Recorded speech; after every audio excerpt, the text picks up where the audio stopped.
नमस्कार मित्रांनो, स्वागत आहे तुमचं आवड गणिताची या चॅनलमध्ये। आज आपण बघतोय क्लास 10 चा जॉमेट्री मधला सिमिलॅरिटी लेसन आणि सिमिलॅरिटी मधला आजचं जे लेक्चर आहे लेक्चर नंबर 6 आहे। या आधीच्या लेक्चर मध्ये आपण प्रॅक्टिस सेट 1.1 घेतलेले आहे, त्याचे एक्सप्लेनेशन्स घेतलेले आहे, थेरम बघितलेले आहेत आणि थेरमचे जर तुम्हाला एक्सप्लेनेशन्स बघायचे असेल किंवा मागचे लेक्चर्स बघायचे असेल तर त्याची लिंक डिस्क्रिप्शन मध्ये दिलेली आहे, तीही तुम्ही नक्की बघून घ्या। तर आज आपण बघतोय त्या थेरमशी रिलेटेड असणारे जे एक्झाम्पल्स आहेत ते कसे सॉल्व्ह करायचे ते। चला तर मग बघू एक्झाम्पल्स। आता फर्स्ट एक्झाम्पल आपल्याला दिलेलं आहे, तर ट्रायंगल दिलेलं आहे ABC, DE parallel to BC दिलेलं आहे, DE पॅरलल टू BC म्हणजे गिवन आपण काय लिहिणार आहे बघा, गिवन ट्रायंगल ABC काय दिलेलं आहे आपल्याला, DE पॅरलल टू BC दिलंय। आता डायग्राम बघितल्यानंतरच आपल्याला लक्षात येतं की आपण इथं काय करू शकणार आहे, बीपीटी थेरम यूज करणार आहे। जर तुम्हाला थेरम्स एक्सप्लेन केलेले व्यवस्थित समजले असतील तर तुमच्या हेही लक्षात येईल की कुठल्या डायग्रामला कुठला थेरम अवेलेबल आहे किंवा कुठल्या डायग्रामला कुठला थेरम यूज करायचा ते तुमच्या पटकन लक्षात येईल। आता इथे डायग्राम बघितल्यानंतरच लक्षात येते की DE पॅरलल टू BC आहे, म्हणजे इथं आपण काय करणार आहे तर बीपीटी थेरम यूज करणार आहे। आता गिवन मध्ये आपल्याला काय दिलेलं आहे बघा, तर DB किती दिलेलं आहे आपल्याला 5.4 दिलेलं आहे, AD किती दिलेलं आहे तर 1.8 दिलेलं आहे आणि EC इज इक्वल्स टू किती दिलेलं आहे तर 7.2 सेंटीमीटर दिलेलं आहे। तर फर्स्ट आपल्याला जॉमेट्री मध्ये गिवन राईट करायची सवय लावून घ्यायची आहे, म्हणून मी आपण काय केलेलं आहे फर्स्ट गिवन राईट केलेलं आहे। आता आपल्याला फाइंड काय करायचंय तर AE फाइंड करायचंय, म्हणजे हे आपल्याला फाइंड करायचं। दिलेलं काय आहे बघा, AD किती दिलेलं आहे 1.8 दिलेलं आहे, DB किती दिलेलं आहे आपल्याला तर 5.4 दिलेलं आहे आणि EC किती दिलेलं आहे तर 7.2 दिलेलं आहे आणि AE फाइंड करायचंय, म्हणजेच आपल्याला काय करायचंय बीपीटी थेरम यूज करायचा आहे। Therefore triangle ABC DE parallel to BC, आता बीपीटी थेरम काय सांगतो आपला तर AD upon DB is equals to AE upon काय असणार आहे EC। हे काय आहे फ्रॉम, तुम्ही फ्रॉम बीपीटी लिहिला तरी चालेल किंवा बेसिक प्रोपोर्शनॅलिटी थेरम फुल फॉर्म लिहिला तरीही चालतो। आता बघा आपल्याला जे दिलेले व्हॅल्यूज आहेत ते आपण सबस्टिट्यूट केल्या तर AD ची व्हॅल्यू किती आहे आपली 1.8 आहे, DB किती आहे आपला DB म्हणजे BD किती दिलेलं आहे आपल्याला 5.4 दिलेलं आहे इज इक्वल्स टू AE आपल्याला फाइंड करायचं आहे आणि EC जो आहे तो किती दिलेला आहे आपल्याला तर 7.2 दिलेला आहे। आता इथं बघा हा डिवाइड मध्ये होता, इकडे गेल्यानंतर काय होईल मल्टिप्लाइडला जाईल आणि आपल्याला काय करायला लागेल क्रॉस मल्टिप्लिकेशन करून सॉर्ट करायला लागेल। आता ज्या गणिताचा बेस आहे त्या गणिताच्या बेस या प्लेलिस्ट मध्ये तुम्हाला बेसिक कन्सेप्ट रिलेटेड असणारे व्हिडिओ आहेत आणि त्याची लिंक डिस्क्रिप्शन मध्ये दिलेली आहे, तुम्हाला तीही बघून घ्या, जेणेकरून आडव्या भागाकार पद्धतीने भागाकार कसा करणे किंवा दशांश अपूर्णांक असेल तर भागाकार कसा करायचा किंवा व्हेरिएबल्स म्हणजे linear equation in one variables असतील तर इक्वेशन कसे सॉल्व्ह करायचे त्याच्या सगळ्याची लिंक तुम्हाला त्यामध्ये बघायला मिळेल आणि ते जर तुमच्या कन्सेप्ट क्लिअर असेल तर तुम्ही मॅथ्स इझिली सॉल्व्ह करू शकता। आता या ठिकाणी बघा AE तच राहील आणि हा 7.2 डिवाइड मध्ये होता, तो इकडे आल्यानंतर काय होईल मल्टिप्लाइड होईल, म्हणजेच काय होईल 1.8 इंटू 7.2 अपॉन इथं काय असणार आहे 5.4 असणार आहे इज इक्वल्स टू AE। आता या ठिकाणी बघा एक एकच डिजिट पॉईंट होता, त्यामुळे काय होईल 18 म्हणजे 18 आणि 18 3 किती होतं तर 54, म्हणजे 1 डिजिट पॉईंट्स असल्यामुळे पॉईंट्स येणार नाही। आणि दुसरी गोष्ट आता ह्या 3 ने आपण काय करणार आहे 7.2 ला डिवाइड करणार आहे, तर बघा डिवाइड केले 3 1 जा 3 3 2 जा 6 1 राहिले आणि 3 4 जा 12, आता एकच डिजिट पॉईंट होता त्यामुळे वरच्या साईडला होतं त्यामुळे काय असणार आहे 2.4 येणार आहे, म्हणजेच AE इज इक्वल्स टू काय असणार आहे आपलं 2.4 सेंटीमीटर आणि हे काय असणार आहे आपला फायनल आन्सर असणार आहे। सेकंड क्वेश्चन बघतोय आपण आणि सेकंड क्वेश्चन मध्ये आपल्याला काय सांगितलेलं आहे बघा, तर ट्रायंगल PQR दिलेलं आहे, PQR दिलेलं आहे आणि सेगमेंट RS म्हणजे कुठला बघा segment RS bisect angle R, म्हणजे हे दोन अँगल काय आहेत आपले इक्वल दिलेले आहेत त्यांनी आणि if PR is equals to PR किती दिलेलं आहे आपल्याला 15 दिलेलं आहे, RQ किती दिलेलं आहे बघा RQ 20 दिलेलं आहे, PS किती दिलेलं आहे तर 12 दिलेलं आहे आणि फाइंड काय करायचं तर SQ फाइंड करायचं, म्हणजे हा अँगल आपल्याला काय करायचं फाइंड करायचं।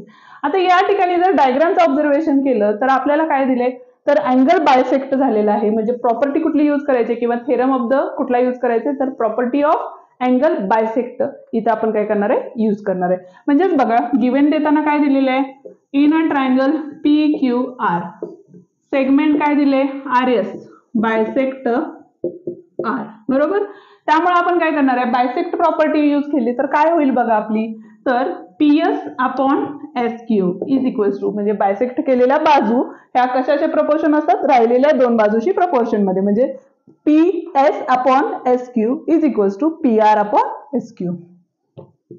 PR upon RQ. Property of angle bisect.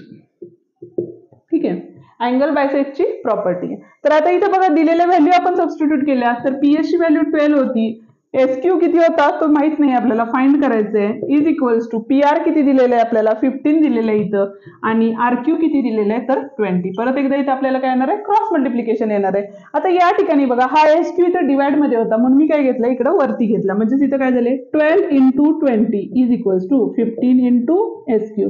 आता 15 हा काय आहे मल्टिप्लाइड आहे, म्हणजे इकडे आल्यानंतर परत काय होईल डिवाइड मध्ये जाईल, म्हणजे 12 into 20 upon 15 is equals to SQ. ठीक आहे, आता इथे बघा 12 आणि 15 कुठल्या टेबलमध्ये तर 3 च्या टेबलमध्ये, म्हणजे 3 4 जा 3 5 जा. आता 5 च्या टेबलमध्ये 20 आहे त्यामुळे 5 1 जा आणि 5 4 जा. आता 4 4 जा किती होतात तर 16 होतात, म्हणजे SQ किती असणार आहे आपला तर 16 असणार, आणि हे आपलं काय असणार आहे क्वेश्चनचा आन्सर असणार. आता बघा पेज नंबर 12 वरती आपल्याला एक ऍक्टिव्हिटी दिलेली आहे आणि ती ऍक्टिव्हिटी कशी सॉल्व्ह करायची ते पण बघतोय. तर इथे बघा in figure AB parallel to CD parallel to DF, म्हणजे AB ला पॅरलल CD आणि CD ला पॅरलल काय EF, अशा 3 लाईन्स दिलेल्या आहेत आपल्याला. If AC is equals to 5.4, म्हणजे AC किती दिलेलं आहे आपल्याला इथं 5.4 दिलेले आहे. CE इज इक्वल्स टू किती दिलेलं आहे तर 9 दिलेलं आहे. BD इज इक्वल्स टू किती दिलेलं आहे तर 7.5 दिलेलं आहे. देन फाइंड DF, आणि DF आपल्याला काय करायचं इथं फाइंड आउट करायचा आहे. आता बघा जे आपल्या पॅरलल लाईन्स आणि ट्रान्सव्हर्सल जे प्रॉपर्टी आहेत त्याचा यूज इथं होणार आहे, ते कसा यूज करायचा आपण बघणार आहे. बघा गिवन मध्ये काय सांगितलेलं आहे AB CD आणि EF या 3 लाईन एकमेकांना पॅरलल आहेत. दुसरी गोष्ट जर पॅरलल लाईन असतील तर त्यांनी जे तयार केलेले रेशोज असतात ते दोन्ही रेशोज एकमेकांना काय असतात इक्वल असतात. दोन ट्रान्सव्हर्सलनी तयार केलेले रेशो एकमेकांना इक्वल असतात, म्हणजेच काय येणार आहे AC upon CE, AC upon CE is equals to BD upon DF, म्हणजे इथं काय असणार आहे BD अपॉन DF, आणि ह्याचं रिझन काय असणार आहे आपला प्रॉपर्टी ऑफ काय असणार आहे parallel lines and transversal. Me short form लिहिलेला आहे, तुम्ही शॉर्ट फॉर्म लिहायचा नाहीये, फुल फॉर्म राईट करायचे तुम्ही. आता इथं बघा AC ची व्हॅल्यू आपल्याला किती दिली होती 5.4 दिली होती, CE किती आपला 9 आहे, BD ची व्हॅल्यू किती आहे तर 7.5 आहे. ठीक आहे, आपल्याला आता काय करायचंय DF फाइंड करायचं, म्हणजे DF हा डिवाइड मध्ये होता म्हणून इकडे आल्यानंतर वरती गेला, म्हणून DF इज इक्वल्स टू काय येणार आहे आपले 7.5 इंटू डिवाइड मध्ये 9 होते वरती आले मल्टिप्लाइडला गेले आणि इथं आले 5.4. आता या ठिकाणी बघा 9 च्या टेबल मध्ये 54 आहे का तर आहे, 9 6 जा किती होतात तर 54 होतात, 9 1 जा 9 6 जा. पण आता इथे एक डिजिट पॉईंट आहे त्यामुळे आन्सरला काय येणार आहे 0.6 येणार आहे, म्हणजे DF इज इक्वल्स टू काय होईल बघा तर DF is equals to 7.5 upon 0.6. आता एक डिजिट पॉईंट होता म्हणून निघून गेला तर 7.5 म्हणजे 75 अपॉन 6 आले. आता 75 ला जर 6 ने डिवाइड केलं तर किती येईल बघा 6 1 जा 6, किती राहिले 1 राहिले, 6 2 जा 12 राहिले, 3 राहिले, पॉईंट दिला, पॉईंट इथं दिला, इथं 0 दिला, म्हणजे किती झाले 30, म्हणजे 6 5 जा 30, म्हणजे 12.5. ह्याचा काय आन्सर असणार आहे आपलं तर 12.5 हे आपलं काय असणार आहे आन्सर असणार आहे. क्वेश्चन नंबर 4 बघतोय. क्वेश्चन नंबर 4 परत एकदा ऍक्टिव्हिटी दिलेली आहे आणि डायग्राम जर बघितली तर यामध्ये बघा बायसेक्ट पण आहे आणि बीपीटी थेरम पण आहे, म्हणजे दोन्ही थेरम एकत्र करून आपल्याला क्वेश्चन विचारलेला आहे, हे आपल्याला डायग्राम वरून ऑब्झर्व कळतं. तर बघा in a triangle ABC ray BD bisect angle ABC, म्हणजे BD हा काय होतो बायसेक्ट करतो कशाला अँगल ABC ला. Then ADC are the collinear points. Collinear म्हणजे काय एकाच लाईनवर असणारे तिन्ही पॉइंट्स आहेत. Side DE parallel side BC, side DE बघा साइड DE पॅरलल साइड काय दिलेले आपल्याला BC दिलेले.